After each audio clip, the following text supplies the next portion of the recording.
霸道、独裁、残暴、无情且执迷不悟的中共政府70年以来，不仅对自己的民众，而且对人类血债累累。比如在50年代的人造饥荒死去的人们，10年文革时代的灾难，天安门事件的暴力镇压，对法轮功学徒的血腥镇压，长年以来在西藏和东突厥斯坦实施的种族灭绝和通化政策，以及目前在东突厥斯坦被关押的无辜的300万维吾尔人等等。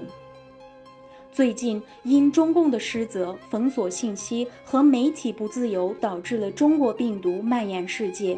给世界带来了恐慌和经济危机。既然如此，让中国在2022年主办冬季奥运会，是对人类健康和奥运会精神背道而驰。世界奥运会是在民主、人权、允许多样化和大众化等人类共同价值观的基础上建立的。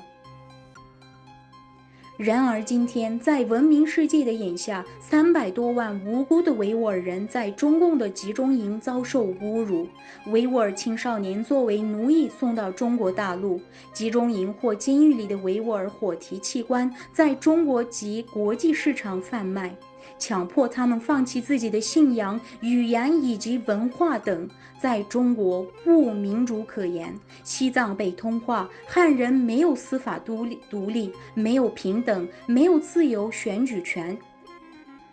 让中共承担责任和认罪的时机已经到了。中国没有资格主办2022年冬季奥运会，否则这会是对奥运精神及人类良心的一种侮辱。作为一个人，我们反对奥运会在中国举办，以及号召有良心的人们维护人类的价值观，并反对奥运会在中国举办。